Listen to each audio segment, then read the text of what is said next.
নমস্কার বন্ধুরা, welcome back to my channel Champa রান্নাঘর। আজ আমি আপনাদের সঙ্গে শেয়ার করব নিম বেগুনের রেসিপি। তো নিম পাতা দিয়ে বেগুন আপনারা অনেকেই আমার থেকে হয়তো অনেক ভালোভাবে বানাতে জানেন।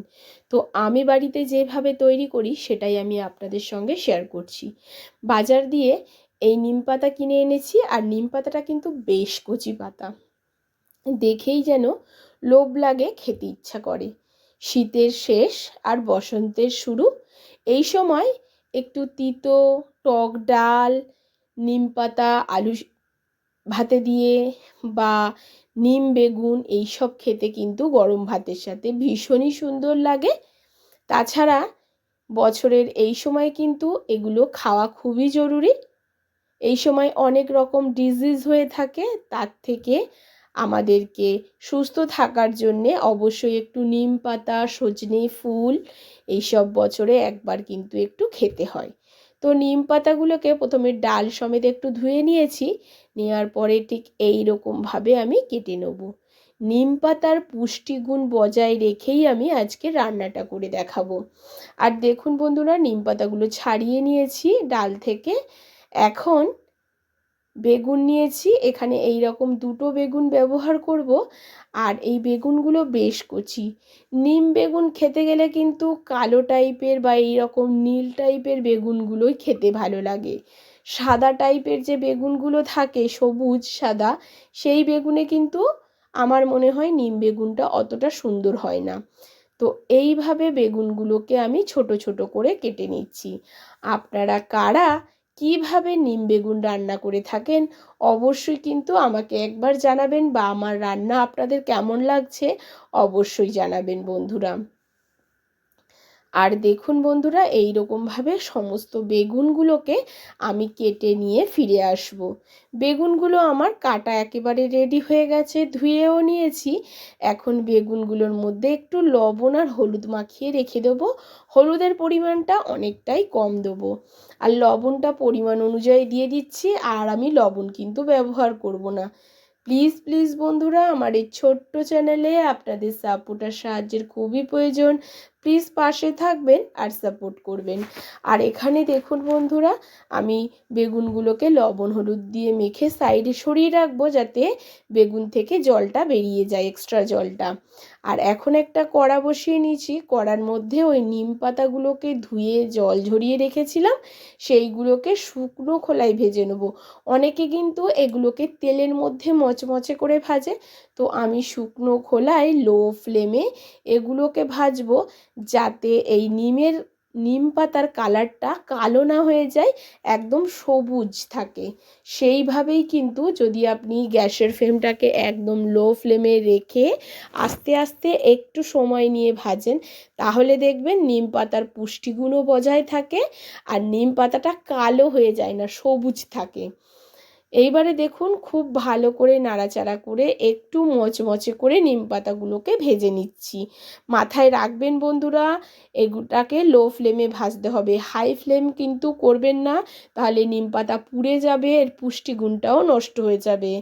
এখন আমাদের নিম পাতাটা ভাজা হয়ে গেছে, এটাকে বাটিতে তুলে নেব আর গুঁড়ো করে রেখে দেবো। হাত দিয়ে আপনাদেরকে একটু দেখিয়ে দিচ্ছি কতটা মচমচে হয়েছে, দেখুন, আর একদম কালার সবুজ আছে। এবার এটাকে তুলে রেখে কড়াটাকে পরিষ্কার করে নিয়ে আবারও বসিয়ে দেবো। বসিয়ে দেওয়ার পরে দিয়ে দিচ্ছি একটু পরিমাণ মতো তেল।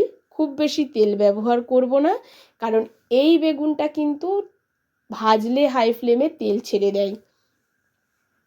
এবারে দেখুন বন্ধুরা, তেলটা গরম হলে যে বেগুনটাকে আমি লবণ হলুদ মাখিয়ে রেখেছি সেটাকে জল চেপে চেপে বের করে দিয়ে তেলের মধ্যে দিয়ে দেবো। প্রচুর জল বেরোয় বন্ধুরা, এক্সট্রা যে জলটা থাকে বেগুন ছেড়ে দেয়। এতে কি হয়, বেগুনটা খুব সহজেই তাড়াতাড়ি সেদ্ধ হয়ে যায়। আর তেলের মধ্যে বেগুনগুলোকে দিয়ে এগুলোকে হাই ফ্লেমে ভাজতে হবে। লো ফ্লেম করলে কিন্তু বেগুনটা গলে যাবে, সেক্ষেত্রে নিম বেগুনের টেস্টটা কিন্তু নষ্ট হয়ে যায়।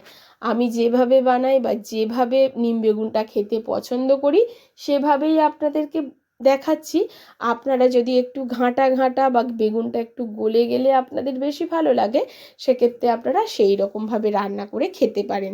তবে অবশ্যই একবার এইভাবে রান্না করে আমাকে কমেন্ট করে জানাবেন যে এইভাবে নিম বেগুন খেতে আপনাদের ভালো লাগে কি না। এখন সমস্ত বেগুনগুলো কড়ার মধ্যে দিয়েছি, আর কতটা জল বেরিয়েছে দেখুন। এবারে বেগুনগুলোকে ভাজতে হবে হাই ফ্লেমে। আস্তে আস্তে নাড়াচাড়া করে হাই ফ্লেমে ভেজে নেব। এতে বেগুনটাও বেশ সেদ্ধ হয়ে যাবে আর বেগুনগুলো হালকা লালচে টাইপের হয়ে যাবে।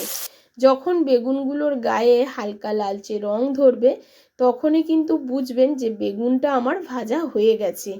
খুব বেশি বেগুনটাকে ভাজাভাজি করতে যাবেন না, আবার নিম পাতা দিয়েও বেগুনটা বেশি ভাজলে চলবে না, কারণ নিম পাতাটা জাস্ট বেগুনের সাথে মিশিয়ে নিয়ে তুলে নিতে হবে। এবারে দেখুন বন্ধুরা, বেগুনটা কিন্তু বেশ লালচে করে ভাজা হয়ে গেছে।